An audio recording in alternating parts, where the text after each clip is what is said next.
bidang keuangan, pasar modal adalah tempat pertukaran instrumen keuangan di mana penjual dan pembeli terhubung dengan individu yang membutuhkan uang dan orang yang menginvestasikan dananya dalam bisnis yang terdapat di pasar modal Indonesia, yang dikenal sebagai Bursa Efek Indonesia.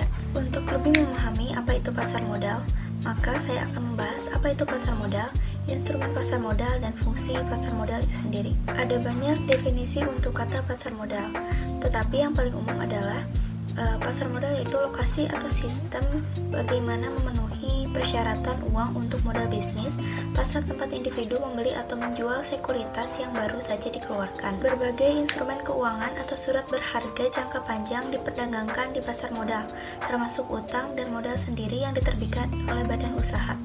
Pasar modal dapat digambarkan sebagai pasar yang memperdagangkan utang dan modal yang dikeluarkan oleh perusahaan swasta ataupun oleh badan pemerintah.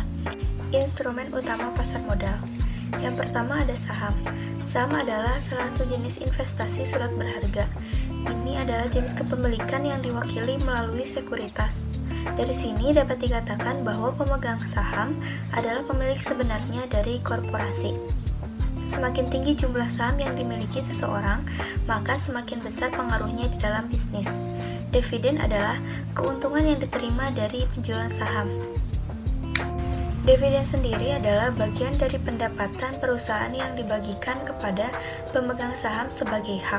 Dividen adalah jumlah laba bersih usaha setelah pajak atau laba ditahan yang akan digunakan untuk membiayai berbagai operasi perusahaan seperti pertumbuhan, penelitian, pengembangan operasi perusahaan, serta pengembangan dari produk itu sendiri.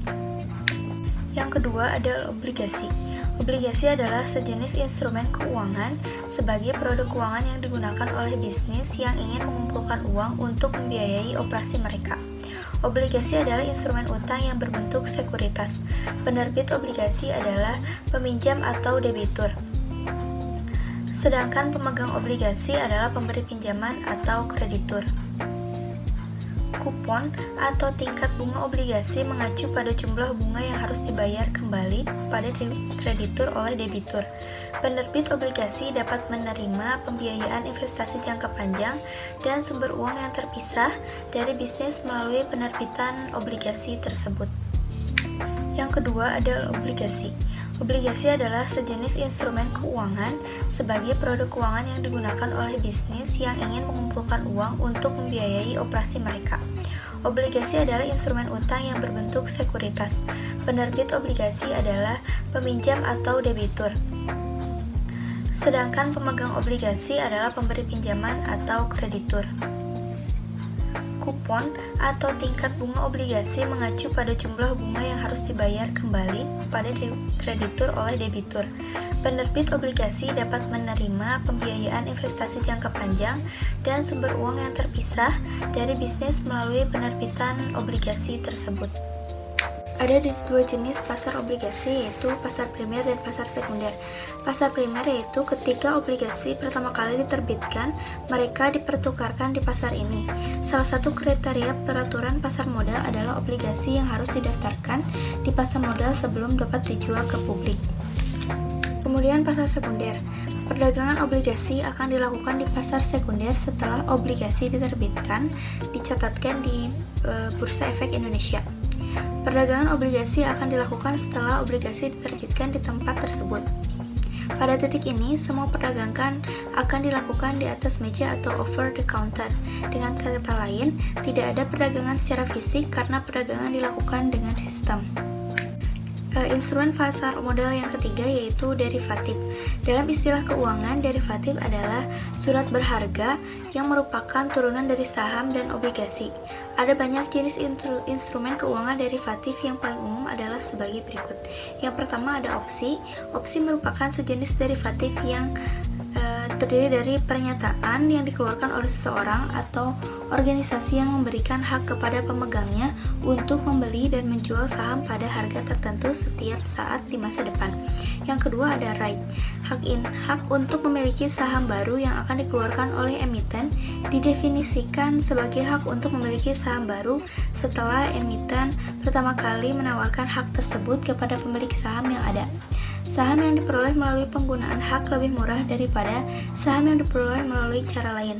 Setelah 1 tahun tidak menggunakan hak, orang atau organisasi yang memilikinya dapat menjual hak kepemilikan itu kepada pihak lain. Yang keempat ada waran. Waran adalah dokumen hukum yang memberikan wewenang kepada seseorang untuk melakukan sesuatu. Waran adalah surat berharga yang diterbitkan oleh perusahaan yang memberikan hak kepada pemegangnya untuk membeli saham perusahaan dengan batas tertentu, seperti harga, jumlah, dan durasi waran. Waran ditawarkan bersama dengan instrumen keuangan lainnya seperti obligasi dan saham. Tujuan penerbitan waran adalah untuk menarik minat investor agar membeli saham atau obligasi yang telah diterbitkan oleh perusahaan penerbit. Dan yang kelima ada reksadana.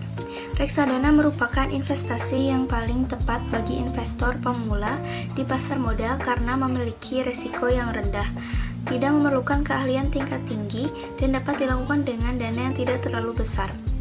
Reksadana adalah kendaraan untuk mengumpulkan uang publik dari kumpulan investor. Uang tersebut ditempatkan dalam portofolio efek manajer investasi yang telah diberi kuasa oleh Bapepam untuk menangani dana yang bersangkutan.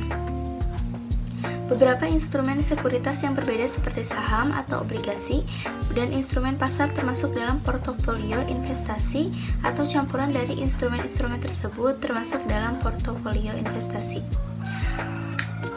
Reksadana adalah pilihan yang baik bagi individu yang memiliki sumber daya keuangan terbatas dan tidak memiliki pengetahuan tentang pasar saham atau strategi investasi. Uang yang diinvestasikan dalam reksadana akan digunakan untuk membeli barang-barang bursa seperti saham, obligasi, dan instrumen keuangan lainnya oleh manajer investasi, membuat reksadana menjadi investasi yang lebih menguntungkan daripada berinvestasi sendiri. Fungsi-fungsi dari pasar modal.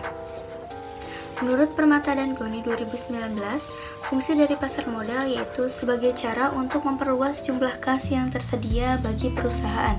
Perusahaan dapat mengumpulkan uang dengan menerbitkan saham di bursa atau pasar modal. Selain masyarakat umum dan pelaku bisnis lainnya, institusi dan pemerintah juga akan tertarik untuk membeli saham tersebut. Kemudian sebagai metode untuk memastikan bahwa uang didistribusikan secara merata. Setelah itu sebagai metode untuk memperluas jumlah output yang tersedia. Produktivitas perusahaan akan meningkat karena adanya tambahan kas yang diperoleh melalui pasar modal. Kemudian sebagai cara untuk menciptakan lapangan kerja baru. Selain mendorong pertukaran dan pertumbuhan sektor-sektor lain, kehadiran pasar modal dapat berdampak positif terhadap penciptaan lapangan kerja baru. Selanjutnya, pendapatan negara dapat ditingkatkan dengan cara ini. Setiap dividen yang dibayarkan kepada pemegang saham akan dikenakan pajak oleh pemerintah federal. Penerimaan negara akan meningkat sebagai akibat dari uang tambahan yang dihasilkan oleh pajak ini. Dan yang terakhir, fungsinya itu sebagai barometer kesehatan ekonomi negara. Jika melihat perekonomian secara keseluruhan, tidak diragukan lagi dipengaruhi oleh berbagai lingkungan, baik secara ekonomi maupun non-ekonomi, baik dalam skala makro maupun mikro. Ketika datang ke lingkungan ekonomi mikro, kondisi seperti kinerja perusahaan berubah, strategi perusahaan, pengumuman laporan keuangan, atau dividen perusahaan dipertimbangkan.